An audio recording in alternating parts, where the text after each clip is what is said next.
Sebuah unggahan baru-baru ini viral di media sosial yang menguak bahwa penggunaan asbes dalam atap rumah berbahaya bagi kesehatan manusia. Atap asbes disebut berpotensi menimbulkan efek jangka panjang bagi kesehatan seperti asbestosis, kanker paru-paru, termasuk mesotelioma. Unggahan yang telah dilihat jutaan orang di Twitter itu lantas memunculkan perbincangan di kalangan warganet tentang penggunaan asbes. Tak dipungkiri, meski telah dilarang di Eropa karena dianggap bisa mengancam kesehatan, asbes masih digunakan di sejumlah negara seperti Cina, Kanada, tak terkecuali Indonesia. Salah satu faktor utama asbes masih dipilih oleh masyarakat sebagai atap rumah atau bangunan ialah lantaran harganya yang murah. Terutama bagi masyarakat kelas bawah, asbes kerap menjadi pilihan lantaran ketidakmampuan mereka menjangkau material atap yang lebih aman bagi kesehatan karena harganya yang cenderung lebih mahal. Peringatan bahaya penggunaan asbes sebenarnya sudah digaungkan sejak tahun 1940-an di Jerman. Asbes diakui menjadi material yang bisa memicu penyakit risiko kerja.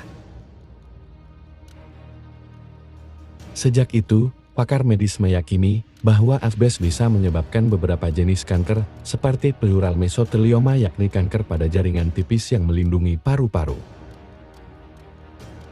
Selain itu, penyakit kanker pada pangkal tenggorokan dan kanker paru-paru, termasuk berbagai penyakit lainnya yang disebabkan terserapnya asbes ke paru-paru lewat pernafasan, sehingga terhimpun endapan partikel-partikel asbes dalam tubuh.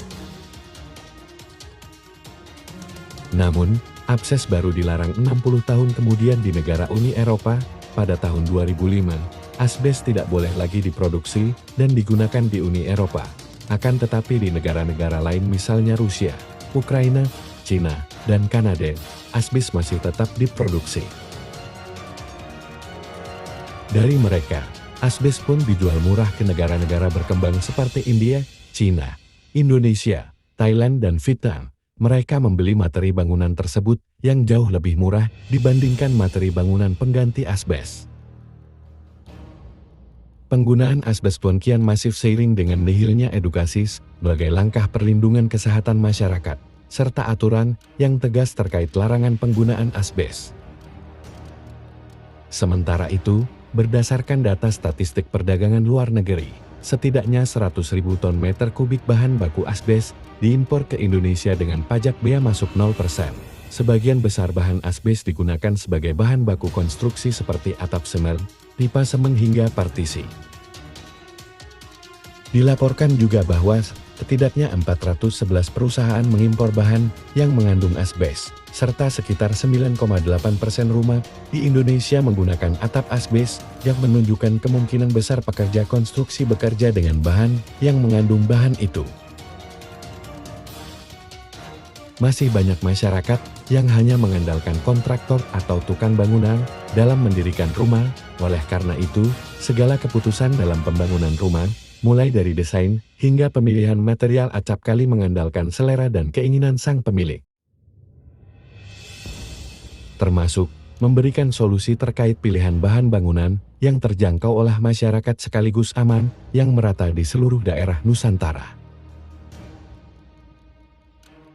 Di sisi lain, di Indonesia sendiri, permintaan pelarangan impor dan penggunaan asbes telah digaungkan oleh sejumlah lembaga dan organisasi. Jaringan Indonesia Larang Asbes telah mendesak pemerintah untuk berhenti mengimpor asbes sejak tahun 2012.